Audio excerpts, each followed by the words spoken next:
Hi, my name is Ethan Stone. I'm the letter writing coordinator for Swing Left East Bay, and I'm going to show you how to prepare letters for the Swing Left Vote Forward letter writing campaign. So each of you will get a packet which will have, or one or more packets. Each packet has 20 voter names. I'm just using a sample here, so it only has one, but the packet that you'll get will have 20 names down here, names and addresses of voters. And then corresponding to that, another 20 letters. Again, I've just got one sample here so you can see it. So the first thing to do is to notice that there is a return address return address at the top of the list right here. So in this case, it's a North Carolina campaign. It's 8508 Park Road, number 116. You can see that here.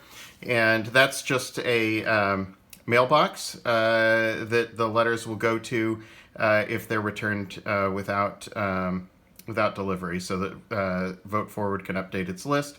So you would write your first name, so I'm going to write Ethan, and your last initial S, and then 8508 Park Road, number 116,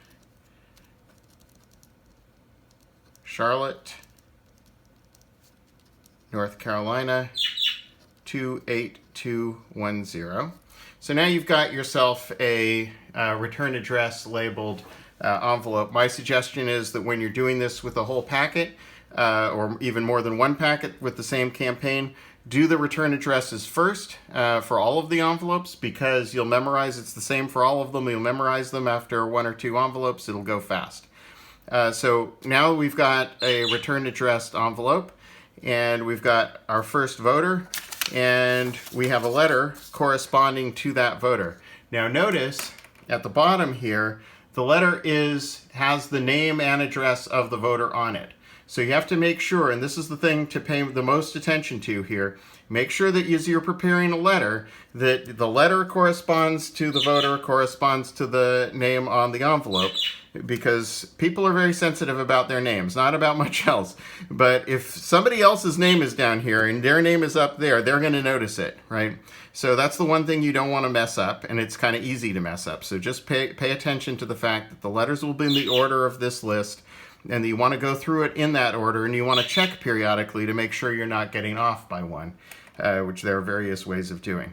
So the way that you would prepare the letter is first, you would write the name and address of the voter on the letter, and you do this by hand because it makes it more likely that somebody's going to open it up. People don't get a whole lot of hand-addressed envelopes.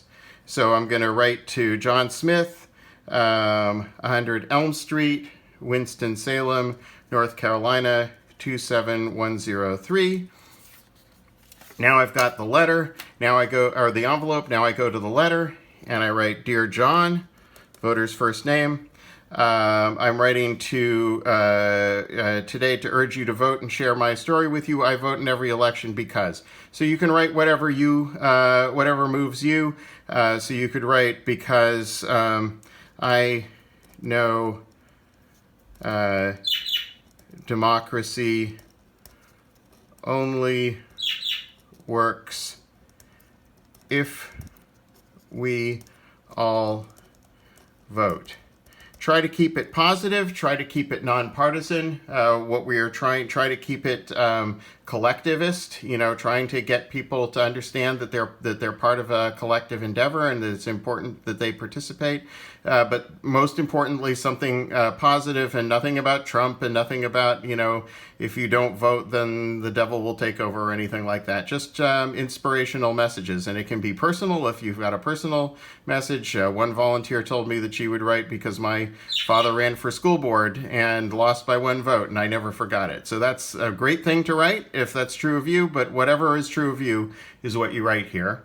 And then you sign it. If your signature is like mine and it's not readable, then just sign it. If you have a very legible signature, you might want to just do first name, last initial.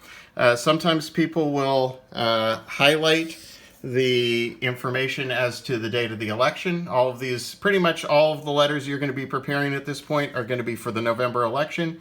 If you want to do that, feel free. And then you just fold up the envelope, or fold up the letter rather.